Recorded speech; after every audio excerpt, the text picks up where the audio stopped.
Asian কাপের জন্য ভারতীয় ফুটবল দল ঘোষণা করে দিয়েছেন ইগো স্টিমার। ২৬ জনের নাম রয়েছে সেই তালিকাতে এবং দুই প্রধান থেকে একাধিক ফুটবলার রয়েছে। যদিও ইস্টবেঙ্গল থেকে মাত্র দুজনই চান্স পেয়েছে এই ভারতীয় ফুটবল দলে, কিন্তু মোহনবাগান থেকে 7 জনের মতন ফুটবলার চান্স পেয়েছেন ইগো স্টিমাচের এই দলে। তবে এর মধ্যে বলে রাখার বিষয় যে অধিনায়ক কে হবেন তা কিন্তু এখনো ঘোষণা হয়নি। তবে মনে করা হচ্ছে যে সুনীল ছেত্রীর নেতৃত্বেই ভারতীয় দল খেলবে এশিয়ান কাপে। যথেষ্ট শক্ত প্রতিদ্বন্দ্বী রয়েছে এশিয়ান কাপে অস্ট্রেলিয়া, উজবেকিস্তান এবং সিরিয়ার মতন দলের বিরুদ্ধে ভারতীয় কোচ ইগো স্টিমাচ তিনি 1 মাসের জন্য ক্যাম্প করতে চেয়েছিলেন, কিন্তু যেহেতু আইএসএল চলছে ফলত সেই সময় তিনি পাচ্ছেন না। কাতারের দোহায় তিনি মাত্র 13 দিন হাতে পাবেন এই ভারতীয় ফুটবলারদেরকে নিয়ে প্র্যাকটিস করানোর। 26 জন ফুটবলার, যদিও আব্দুল সামাদ তিনি চোটগ্রস্ত রয়েছেন, তাকেও কিন্তু রাখা হয়েছে এই তালিকাতে। আর কারা কারা রয়েছেন এই তালিকায় দেখবো।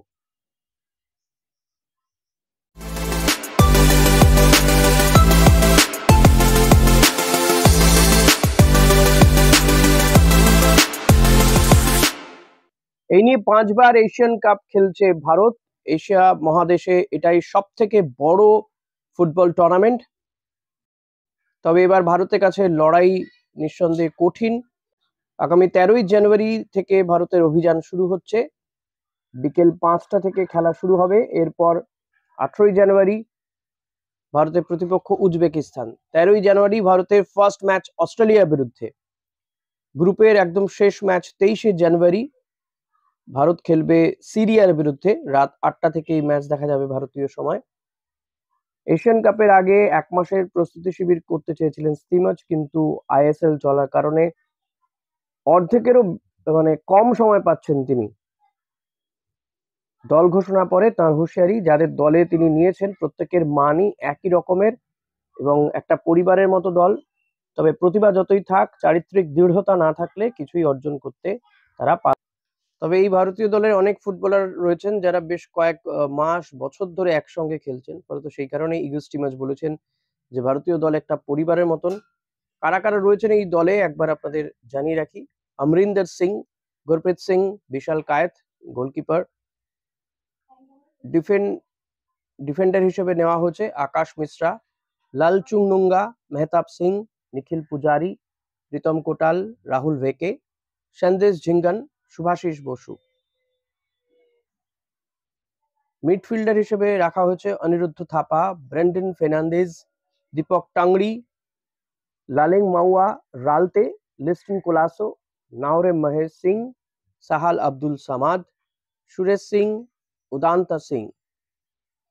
ফরওয়ার্ডে রয়েছেন, ফরওয়ার্ডে নিঃসন্দেহে এখানে ভরসা সুনীল ছেত্রী, এছাড়াও ঈশান পন্ডিতা, লালিয়ানজুয়ালা ছাংতে, মনবীর সিং, রাহুল প্রবীণ এবং বিক্রম প্রতাপ সিং। এই হলো পুরো ভারতীয় দল এবং এশিয়ান কাপে নিঃসন্দেহে ভারতের কাছে কঠিন লড়াই। তারপরে তো রয়েছে বিশ্বকাপ ফুটবল প্রতিযোগিতার যে কোয়ালিফাইং রাউন্ড চলছে, সেই সমস্ত ম্যাচ, সেই ম্যাচগুলোর দিকেও কিন্তু নজর থাকবে। তবে তার আগে ভারতীয় দলের প্রধান লক্ষ্য হচ্ছে এশিয়ান কাপে পরের রাউন্ডে যাওয়া। কিন্তু শক্তিশালী অস্ট্রেলিয়া, উজবেকিস্তান, সিরিয়ার মতন দলকে হারিয়ে পরের রাউন্ডে যাওয়া ভারতীয় দলের কাছে রীতিমতো চ্যালেঞ্জের। সে কারণেই বোধহয় ইগো স্টিমাচ 1 মাসের শিবির চেয়েছিলেন, কারণ ইতিমধ্যেই প্রত্যেকটি দলই কিন্তু অর্থাৎ এই অস্ট্রেলিয়া কিংবা অন্যান্য দলগুলো তারা কিন্তু শিবিরে ব্যস্ত রয়েছে, শিবির করতে শুরু করে দিয়েছে এশিয়ান কাপকে সামনে রেখে। কিন্তু ভারতীয় দল অনেকই কম সময় পাচ্ছে। ভারতের র্যাঙ্ক এই মুহূর্তে 102, সেই জায়গায় দাঁড়িয়ে আরো প্রস্তুতির দরকার ছিল, কিন্তু হাতে সময় কম। সেই কম সময় পরিপূর্ণ দল হিসেবে খেলতে হবে ভারতকে এবং শক্তিশালী অস্ট্রেলিয়া, উজবেকিস্তানের মতন দলকে হারিয়ে ভারতকে পরের রাউন্ডে যেতে হবে। এখন দেখা যাক, সমস্ত আশা ভরসা সুনীল ছেত্রীদের উপরে ভারতীয় দলের। সেই জায়গায় কতটা সুনীল ছেত্রীরা মাঠে নেমে কতটা পারফর্ম করতে পারে সেদিকেই গোটা দেশের নজর থাকবে।